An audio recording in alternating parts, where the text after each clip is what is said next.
दोस्तों आज हम जानेंगे टैक्स सेवर म्यूचुअल फंड्स के बारे में।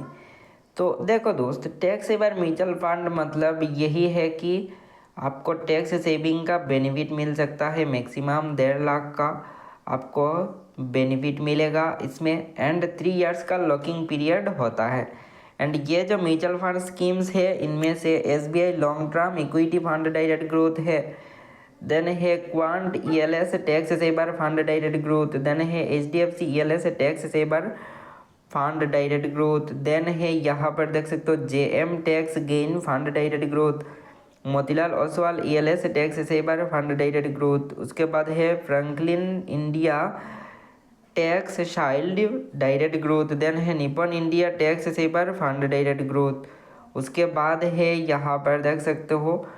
Bank of India tax advantage fund direct growth, then है Kotak ELS tax saver fund direct growth,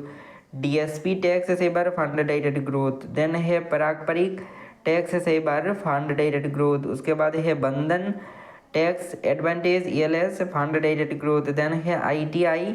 ELS tax saver fund direct growth, then है Tata India tax saving fund direct growth, HSBC ELS tax यानी saver mutual fund है, then है Shriram long term equity fund direct growth, then है यहाँ पर देख सकते हो Mahindra Manulife ELS fund direct growth, then यहाँ पर देख सकते हो tax shield direct growth, then है Edelweiss long term equity fund tax saving direct growth, then है quantum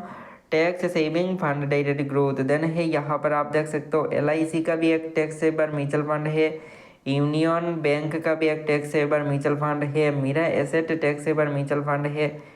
Sundaram tax saving fund direct growth, ICICI prudential long term equity fund direct growth. Then यहाँ पर कहा जाए तो जैसे कि Baroda BNP Paribas ELS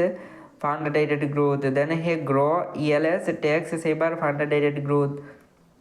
Canada Robeco equity tax saver fund direct growth, Invesco India tax plan direct growth, PGIM India ELS tax saver fund direct growth. Then यहाँ पर कहा जाए तो UTI का भी देख सकते हो ELS tax saver fund direct growth, then है Aditya Birla sun life tax relief 96 fund direct growth, Axis long term equity fund direct growth, NJ ELS tax saver scheme direct plan growth, then है Samco ELS tax saver fund direct growth. उसके बाद कहा जाए तो white oak capital tax saver fund direct growth. तो हर एक mutual fund scheme में ही आपको जो SIP करना होगा, मोस्ट ऑफ द स्कीम में ही आपको 500 करना होता है मिनिमम इन्वेस्टमेंट, ठीक है। बट ग्रो में सिर्फ 1000 रुपीज़ का इन्वेस्टमेंट करना होगा, एंड और किसी अलग से किसी में अगर है जैसे कि पारंपरिक में आपको 1000 रुपीज़ इन्वेस्ट करना होगा। देन कहा जाए तो और किसी में भी मिनिमम क्राइटेरिया 1000 रुपीज़ नहीं है। और यह वीडियो सिर्फ एक इन्फॉर्मेशनल पर्पज़ के लिए है, कोई भी इन्वेस्टमेंट एडवाइस नहीं है।